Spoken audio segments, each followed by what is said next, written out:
Hey loves, welcome back to Day Spills Tea. I, of course, am the lovely Day. My biggest apologies for being MIA over the weekend. I know I missed my Real Housewives of Potomac review, but today we're really here to talk about Put a Ring on It. This episode was very interesting to me, although it wasn't quite as scandalous as what we're used to when it comes to Darian and Alexia. The episode was interesting nonetheless. Anyways, before we hop into it, I need you to show me some love. Hit the thumbs up button. Go ahead and leave some comments down below. Even if you want to just dog me out for not posting my Potomac video yet, just say something. Say hi, whatever. Say something. Help my little algorithm.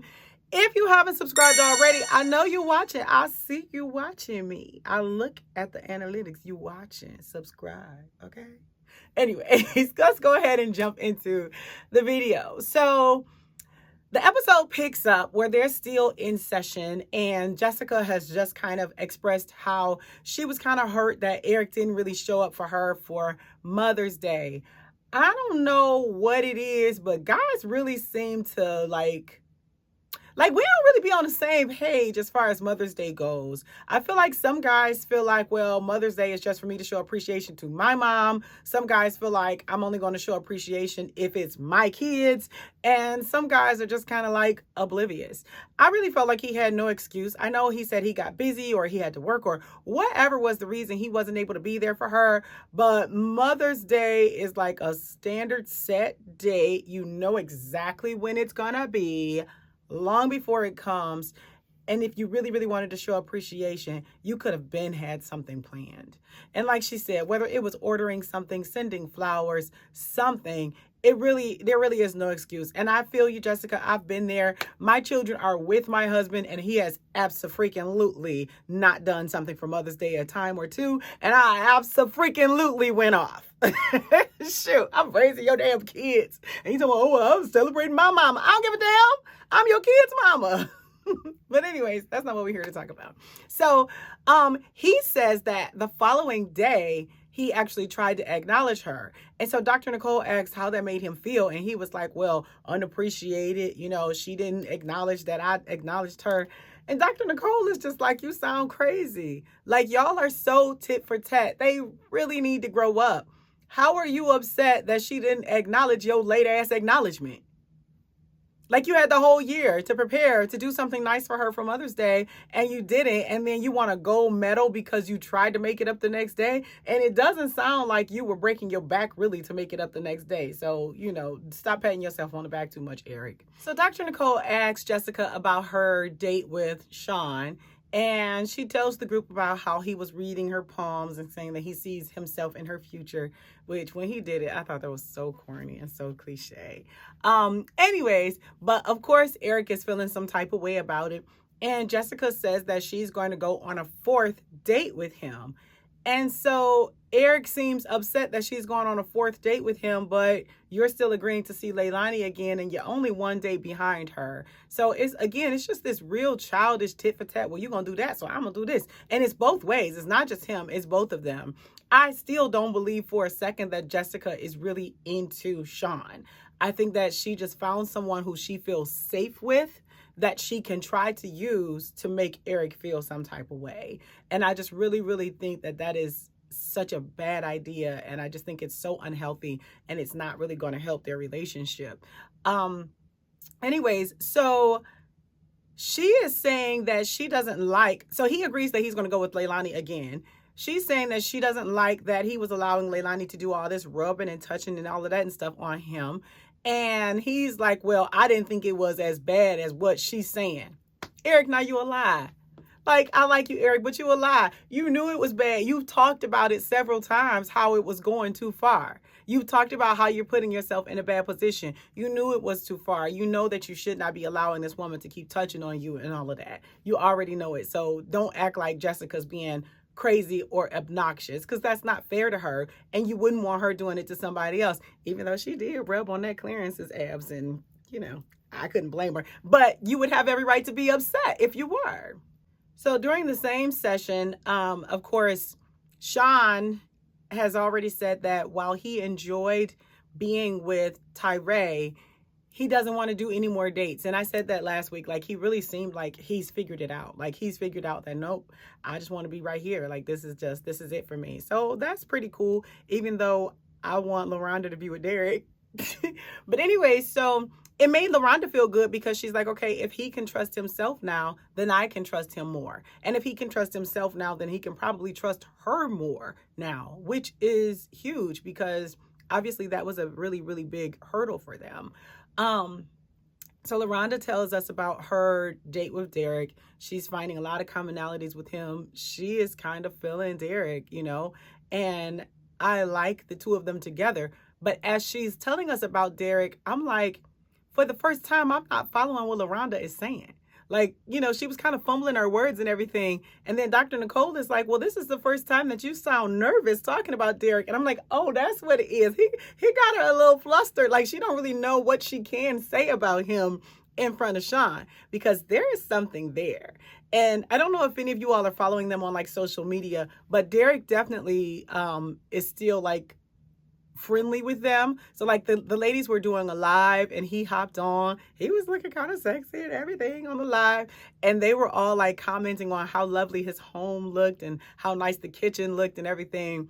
And LaRhonda said something about, well, let's see your bedroom. Or she made something about referencing seeing his bedroom. And he made what I think was a joke. And he said, well, you already seen that. And I was like... But no, I really think they were joking. They were all just kind of having a good time and everything. But yeah, it was weird seeing LaRhonda kind of like not being as eloquent as she usually is when she speaks. So Dr. Nicole tells them that she wants them to talk about their families and their family dynamics and how it impacts their relationships, which I thought was a cool assignment. So driving home, Jessica and Eric are in the car and, he's asking how she felt about it. And you can tell like something is not sitting right with her. And they both kind of began to talk about the things that happened with Darian. And Jessica is just like, everybody would be dead. Like, like it wouldn't even be a question. She's like, I wouldn't be able to get over that. And I feel you. Like, this was so tacky and just dirty and embarrassing, on Darian's part. It was just really, really ugly. So Eric asks if she feels like they're making progress. And she's like, well, I don't know, because we're so wishy-washy. Like, one day we're great, and then the next day we're horrible. And he says that he's been doing all of this and all of that. He's been compromising, and, he's making it sound like he's been growing so much. And he says he feels like he's grown so much. And if she can't see it, then she just must be blind.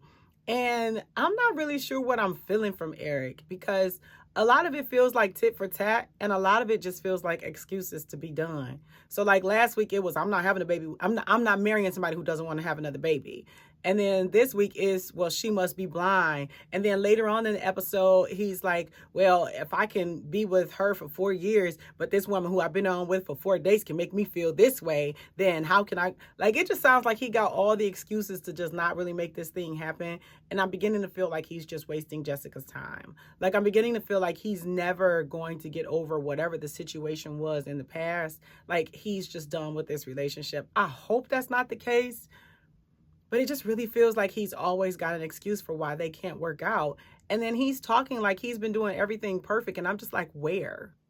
Like, you went from seeing other women, as a part of the experience, to now focusing on one woman and talking about how much you like her and enjoy her and constantly saying how she's better than Jessica. How is that growth for the relationship?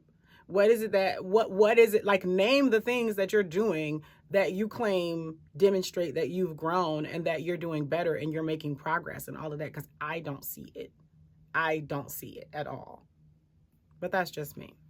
So as Shon and LaRhonda are talking about family, we learned that she's very close to her family. Sounds like she had a wonderful childhood and a great upbringing. And Shon, on the other hand, he had to witness some DV as a child. And, he said literally, I was the kid crying on the steps. And then it sounds like his father had some alcohol abuse, and he kind of chose that, in Shon's words, over him. And so they don't really have a relationship. And, it's just really, really sad to hear. So it's great that he's still close with his mom and siblings. But it's obviously always going to be sad when someone doesn't really have a relationship with one of their parents. And I understood LaRhonda wanting him to mend and heal and move past that. But there was a point where she kind of said something to the point where, I wouldn't feel comfortable marrying you if you don't heal the relationship with your dad. And I felt like that was kind of ultimatum-y. And I know that's not a word, but I didn't really like it because I kind of agree with Dr. Nicole to where he can heal from the situation with his dad without having his dad in his life, like without trying to build a relationship. Sometimes the relationship is just not even worth saving. I don't know. I'm not in that situation and I'm not in Shon's position, but I didn't like the idea of it kind of sounding like if he wasn't going to build a relationship with his dad, that she was going to be like done with the relationship. And I'm sure that's not what she meant, but that's just kind of how it sounded in that moment. It didn't sound as supportive as what I would have liked to have heard. And then we see Jessica and Eric talking about their family, and it sounds like Eric's mom is tripping, and she's kind of like demanding things from him financially, and that's putting a damper on their relationship. Jessica feels like that's impacting her relationship with him. And then we also learned that Jessica is adopted, and she's said by her aunt. And she also said that her mom's family was racist. So I don't know if this is her mom's sister or her dad's sister. So was she raised by, I'm assuming it was her dad's sister, and she's raised by like the black side of the family rather than, I'm assuming her mom was maybe white. But it definitely gives us insight into why Mother's Day was so heartbreaking for her. Like in the past, if I didn't receive a gift, then I was kind of like, but it wasn't no major thing. Like I might have been mad, probably had a little attitude for the day, probably went and bought myself something nice, but it wouldn't have been something that I would have been like really devastated about. Like it seemed like she was devastated. And again, I think it was because, not having her biological mom made it extremely important for her to be a good mom to her children. And so to not be recognized for that, it makes perfect sense why it was very hurtful to her and why she believes so firmly in family and familiar connections. And so she really wants Eric to work on his relationship with his mom. His mom is tripping, but it doesn't sound like a relationship that can't be salvaged. So it would definitely be nice for them to be able to salvage that relationship and then have his mom be in their children's lives and things like that, especially if they end up having additional children together in the future. So I'm team Jess on that. I really feel like she's right in that he should work on that relationship. Even if mom is being childish, even if mom is being petty and hard to deal with, I still think it's worth trying and fighting for. So I thought his idea later of writing her a letter was really good. I've told you guys before, I got married really, really young. And my husband and I, we didn't know how to be adults. We didn't know how to be husband and wife. We didn't know how to communicate. And oftentimes that was my fallback. So I'm a type of person who hates conflict. I don't like to argue. I don't like to fight. I don't like to debate. So if I can write it all in a letter, get it all off my chest, and then you can come back and ask me about the things I said in the letter, for me, that's so much a better way of communication. Or at least it was back then when I was much, much younger. Now I'm grown. I can say what I need to say. Anyways, yeah, and so Jessica was saying that, people think she's a prostitute, and so that's hurtful. And I'm like, yeah, that's hard. Like, first of all, dancing and prostitution are not the same. But she was also saying that she kind of hates that because some of these women who do have to be prostitutes, like they doing what they got to do to take care of their families. And, it almost sounded like she was kind of saying like respect to them, like don't dog them out and act like they're the trash of the world. And honestly, it's not for me, but I feel her. I mean, women as moms, we'll do what we got to do. Like, honestly, we'll do what the hell we got to do to take care of family, to take care of kids, oftentimes even to take care of our man if it comes down to that. So I'm not gonna knock anybody. I mean, it is what it is. But if you're not doing that thing and you've found another way to be successful, it would definitely be frustrated if people are pinning that on you. So then Eric goes on his funky little date with LaRhonda. And I get an attitude about this because I really am team Jessica and Eric. I really want to see those two work out. I think they're so alike. I think they could make each other very, very happy if they just grow up, stop doing the tit for tat, give each other the benefit of the doubt. And I don't think LaRhonda is feeling Eric at all. I think this is a game to her. It's something to do. It's a free meal every now and then, and it's an ego stroke. But with all the touching that she's doing, all I see is her feeding his ego and feeding his arousal. I don't see her getting anything back from that. And I could be wrong, but I don't think she wants him. She wants him to want her, but she don't want him. She don't. Even when he asked her, so what do you want? She said, someone who, it wasn't him. It wasn't him. Like, it could have been very, very direct, but I just don't think that it's what she wants. And I don't think he's like anywhere near a position like Darian, because I think that if he were to try to make a sexual advance at Leilani, she would be like, stop. I don't see her giving it up to him at all. I truly don't think she's interested in him at all in the way that he thinks she is, or at all in the way that he would like her to be. This is a game for her. This is an experience. This is exposure. She not into you, Eric. I don't care. I don't believe it. I just do not see the chemistry. Even with all the caressing of the hands and all of that, I see zero chemistry. And Eric, you out of pocket. It's too much. It's too much. All of this hand holding, y'all walking 3 feet and y'all got to hold hands. It's too much. She is playing you. She's playing you. So then Jessica and Shon go on their date.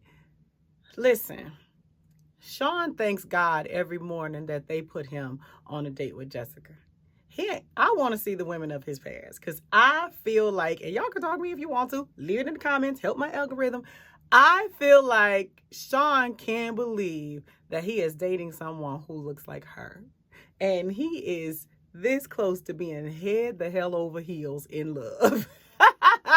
And when, like, the way he looks at her and the way he talks to her, when she asked, what if this were our last date? That man's life flashed before his eyes. Like, he was ready to just lay it all on the line. Like, he was definitely very emotional. Like, he was not ready for that question, and he was absolutely not ready to address that idea in his heart, in his mind, in his pants. None of that. Like, oh, poor Shon, you're so sweet and so handsome. I don't think she really into you like that. And you saw Jessica get very, very serious, and I think she kind of felt like, oh, hell. Here go another one. He done fell in love. And I don't even like him like that. I think she's straight up using him to make Eric jealous. I think she is not any more into Shon than Leilani is into Eric, quite frankly. But poor Shon, like, he is, like, I know his stomach hurt. I know his stomach hurt when she asked that question. It was bubbling and all of that. Poor baby. He really liked her. So the ladies go and visit Alexia, and I love this bond that they have formed. So, like, when you see them doing a live together and stuff like that, you see this sisterhood, this energy, this fun, this true, genuine love for each other, and it's just really, really dope. I love seeing it. But they go over and visit Alexia, and they just kind of chat with her for a few minutes to check in on her. Where are my words? And I really loved seeing Alexia in this moment. She was strong. She was confident. She was sure. She was completely positive about what she was doing, what she was going to do, and what direction she was headed into. And I love seeing that for her. She's like, whoever ends up with Darren, thank you for taking him off my hands. And you could tell she meant it. Like, she is over it. It's like her eyes are finally open and she can see it all so clearly. And she mentioned the fact that he said it happened after the 4th date. And I think she kind of felt like, from a sister standpoint, like, you sat up there and slept with this chick after you knew she had feelings for you. Like, what kind of low down, dirty mess, and then gonna ghost her? Like, one woman to another, how jacked up would you feel? You tell this man you got feelings for him. You give up your prized possession and then don't hear from him. And then the next time you hear from him, it's him letting you know that he ain't choose you. Oh, when I tell you, my ego would be crushed. I would just be going to cry in the car or whatever. It's really, really terrible. And so I know that people were saying that Kai and Darian are together.